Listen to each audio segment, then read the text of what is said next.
आज के अखबार में एक ऐसी खबर निकली है जिसके ऊपर विश्वास करना मुश्किल हो गया है। खबर यह है कि गाजियाबाद में मोहम्मद आमिर और मोहम्मद कैफ ने खुशी जूस कॉर्नर के नाम से दुकान खोल रखा था और उसमें जूस में वो पेशाब मिलाया करते थे।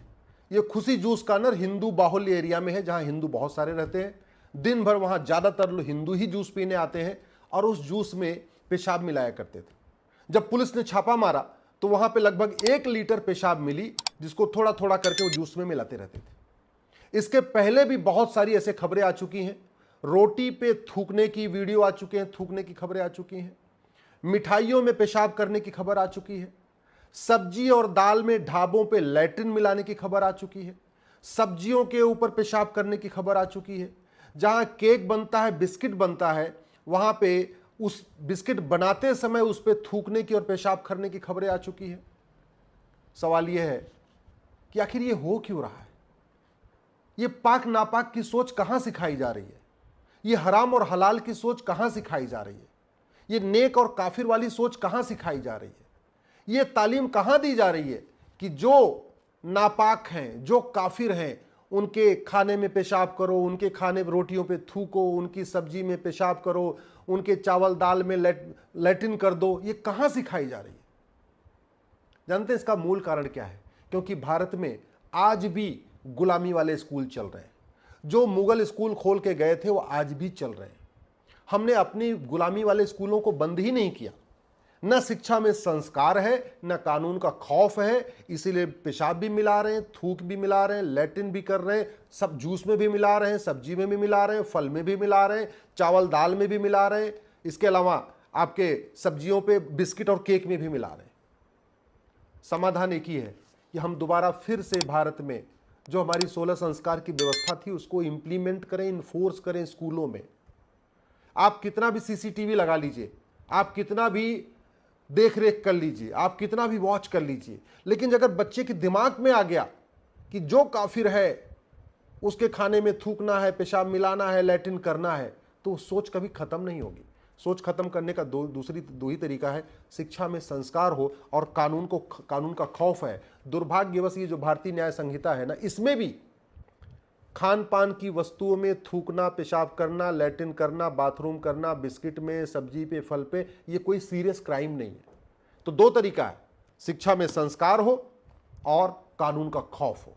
कानून का खौफ का मतलब जो पेशाब करते हुए मिला, जो लैट्रिन करते हुए मिला, जो थूकते हुए मिला, उसको 10 से 20 साल सजा होगी, उसकी नागरिकता खत्म होगी। जो इस तरीके की नफरत वाली सोच लेके बैठा हुआ है कि हिंदुओं के खाने पीने की वस्तु में पेशाब कर रहा है, थूक रहा है, लैट्रिन कर रहा है, उसकी नागरिकता खत्म करने के लिए कानून होगा, 20 साल जेल में डालने के लिए कानून होगा, तब खौफ पैदा होगा। और ये मुझे समझ में नहीं आता कि हम संविधान की इतनी व्याख्या करते रहते हैं। ये भारत का संविधान है, संविधान कहता है, ये भारत का संविधान है, यानी भारत की संस्कृति को प्रमोट करने के लिए है, भारत की परंपराओं को प्रमोट करने के लिए है। भारत में तो सात्विक भोजन का सिस्टम रहा है। भारत में कभी भी आप कोई पुराना एग्जाम्पल बताइए जो खान पान की वस्तु में कोई थूकता हो, पेशाब करता हो, लैट्रिन करता हो, जूस में, फल में, सब्जी में, घी में, बाकी चीज़ों में, और सब कुछ हो रहा है। हम राइट टू एजुकेशन एक्ट है ना, इसमें केवल एक शब्द जोड़ना, इक्वल, तो ये हो जाएगा राइट टू इक्वल एजुकेशन। और जैसे राइट टू इक्वल एजुकेशन हो जाएगा, फिर पूरे देश में आप गुलामी के स्कूल सारे बंद कर सकते हैं। जो मुगलों ने खोला उसको भी बंद कर सकते हैं, जो अंग्रेजों ने खोला वो भी, यानी मिशनरियों को बंद, मिशनरी स्कूल भी बंद कर सकते हैं, मदरसे भी बंद कर सकते हैं। 8वीं तक 1 नेशन 1 सिलेबस लागू कर सकते हैं, 1 नेशन 1 करिकुलम लागू कर सकते हैं, 1 नेशन 1 एजुकेशन बोर्ड लागू कर सकते हैं। आप कहेंगे कि संविधान के आर्टिकल 28 में लिखा हुआ है रिलीजियस बुक नहीं पढ़ाना, तो बिल्कुल सही लिखा हुआ है। कुरान और बाइबल रिलीजियस बुक है। भगवत गीता, वेद, उपनिषद, पुराण, ये धार्मिक ग्रंथ है। धर्म और रिलीजन में जमीन आसमान का अंतर होता है। धर्म जोड़ता है। धर्म थूकना, पेशाब करना, लैट्रिन करना नहीं सिखाता। धर्म खान पान की वस्तुओं में ऐसी गंदगी फैलाना नहीं सिखाता। धर्म तो सिखाता है सबको सात्विक भोजन करो, सात्विक भोजन परोसो। ये तो रिलीजन सिखाता है, ये मजहब सिखाता है कि थूक दो, पेशाब कर दो, गला काट दो, लैट्रिन कर दो, ये सब रिलीजन सिखाता है। तो आर्टिकल 28 में जो लिखा हुआ बिल्कुल सही लिखा हुआ है कि आप रिलीजियस बुक नहीं पढ़ाएंगे किसी स्कूलों में, लेकिन आर्टिकल 28 में ये कहीं नहीं लिखा हुआ है कि आप धार्मिक ग्रंथ नहीं पढ़ाएंगे। केवल धर्म और रिलीजन को परिभाषित कर दिया जाए तो भारत की 50% समस्या खत्म हो जाएगी। भारत केवल धर्म, मेरी PIL चल रही है कोर्ट में और केंद्र सरकार को नोटिस भी हुआ है कि आप केवल धर्म और रिलीजन को परिभाषित करते ही भारत की जो संविधान की व्याख्या अपने आप में बदल जाएगी। संविधान में जो रिलीजन शब्द उपयोग किया है वो मजहब के लिए उपयोग हुआ है, पंथ के लिए उपयोग हुआ है, धर्म के लिए नहीं। सनातन धर्म सिखाने के लिए संविधान कहीं मना नहीं करता। और धर्म और रिलीजन में जमीन आसमान का अंतर है। अगर भारत में एक रेलवे बोर्ड से पूरे देश में रेलवे चल सकती है तो वन एजुकेशन बोर्ड से पूरे स्कूल नहीं चल सकते क्या? अगर भारत में वन टैक्स हो सकता है, जीएसटी हो सकता है, उत्तर से दक्षिण, पूर्व से पश्चिम तक सबकी जीएसटी डिफाइन हो सकती है, तो हम एक सिलेबस डिसाइड नहीं कर सकते क्या? अरे फिजिक्स का सिलेबस पूरे देश का एक हो सकता है, केमिस्ट्री का एक हो सकता है, जूलॉजी का एक हो सकता है, बॉटनी का एक हो सकता है, मैथ का एक हो सकता है, तो वन नेशन वन सिलेबस भी हो सकता है। सब अपनी अपनी भाषा में पढ़ें, किताब अलग अलग क्यों होनी चाहिए? और तीसरी बात सबसे इंपॉर्टेंट, बच्चा माँ के पेट में आता है, वहाँ से उसको संस्कार देने की ज़रूरत है। इसलिए हमारे जो क्या कहते हैं, महर्षि स्वामी दयानंद सरस्वती जी ने इतनी अच्छी की पुस्तक लिखी थी, संस्कार विधि। इसमें 16 संस्कार का वर्णन है। ये हमारे स्कूलों में पढ़ाया नहीं जा रहा है। भैया फसल तब अच्छी होती है ना जब उसका बीज भी अच्छा हो, बाद में जब बीज बड़ा हो तो उसको खाद पानी अच्छी दिया जाए, उसकी सिंचाई के उसको पानी दिया जाए, उसको खाद दिया जाए, उसको निराई किया जाए, उसकी गुड़ाई किया जाए, खरपतवार की सफाई किया जाए, तब वो बीज अच्छा पेड़ बनता है। अगर बीज ही गड़बड़ होगा तो बाद में कितना भी आप खाद पानी दे लो, कितना उसकी निराई गुड़ाई कर लो, वो कभी ठीक नहीं होगा। तो बीज अच्छा हो, व्यक्ति का पेट में अच्छा संस्कार हो। इसलिए हमारे स्वामी दयानंद सरस्वती जी ने कहा था गर्भाधान संस्कार बहुत ज़रूरी है। गर्भाधान संस्कार बंद हो गया, उपनयन संस्कार बंद हो गया, ठीक है, विद्या आरंभ संस्कार बंद हो गया। जितने हमारे 16 संस्कार थे हमने सबको छोड़ दिया। तो अगर भारत सरकार चाहती है कि भारत में सुख शांति आए, समृद्धि आए, नफरत का व्यापार बंद हो, नफरत का कारोबार बंद हो, ये थूकना, पेशाब करना, लैट्रिन करना खान पान में बंद हो, तो सबसे पहले ये स्वामी दयानंद जी की पुस्तक को सभी स्कूलों में अनिवार्य करना चाहिए।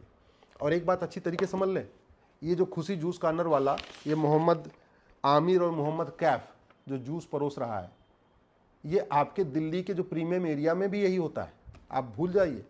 इसलिए सांसद, विधायक, मंत्री भी समझ लें कि आप लोग भी थूका हुआ, पेशाब किया हुआ जूस पी रहे हैं। सांसद, विधायक, मंत्री, हाई कोर्ट के जज, सुप्रीम कोर्ट के जज भी समझ लें कि जब आप लोग बड़े बड़े होटलों में जा रहे हैं खाना खाने, तो आपके परिवार को भी गंदा खाना मिल रहा है, जूस वाला खाना मिल रहा है, पेशाब वाला खाना मिल रहा है, लैट्रिन वाला मिल रहा है। और वो तभी बंद होगा जब भारत में दोबारा गुरुकुल वैदिक शिक्षा लागू होगी, 16 संस्कार लागू होगा, जो भारत की संस्कृति है वो सिखाई जाएगी, जब अष्टांग योग सिखाया जाएगा, जब प्राइमरी स्कूलों में वेद विज्ञान सिखाया जाएगा, योग विज्ञान सिखाया जाएगा, आहार विज्ञान सिखाया जाएगा, नैतिक शिक्षा सिखाई जाएगी, तब बच्चों में अच्छा संस्कार आएगा। फिर वो पेशाब नहीं मिलाएंगे, फिर कानून अच्छा हो चाहे ना हो, फिर भी उतना संस्कार रहेगा। और वैसे भी आप देख लीजिए, सरस्वती शिशु मंदिर का पढ़ा हुआ बच्चा, गुरुकुल का पढ़ा हुआ बच्चा, डीएवी स्कूल का पढ़ा हुआ बच्चा, जहाँ पे भी हमारे पुरानी वैदिक शिक्षा व्यवस्था चल रही है, वहाँ का बच्चा कभी थूकता नहीं किसी के खाने में, वो कभी किसी के खाने में पेशाब नहीं करता, किसी की सब्जी में लैट्रिन नहीं मिलाता। आज तक आप देख लीजिए, गुरुकुल वैदिक स्कूल से पढ़ा हुआ बच्चा न घूसखोरी करता है, न कमीशनखोरी करता है, न जमाखोरी करता है, न मिलावटखोरी करता है, न कालाबाजारी करता है। गुरुकुल का पढ़ा हुआ बच्चा न नशा तस्करी करता है, न मानव तस्करी करता है, न सोना तस्करी करता है, न जासूसी करता है, न गद्दारी करता है, न अलगाववाद फैलाता है, न कट्टरवाद फैलाता है। गुरुकुल और वैदिक स्कूल का पढ़ा हुआ बच्चा देश के खिलाफ कोई काम नहीं करता। तो अगर हम चाहते हैं भारत में शांति आए, भारत में समृद्धि आए, भारत में खुशहाली आए, तो कम से कम 8वीं तक तो हमें गुरुकुल वैदिक शिक्षा व्यवस्था लागू करना चाहिए।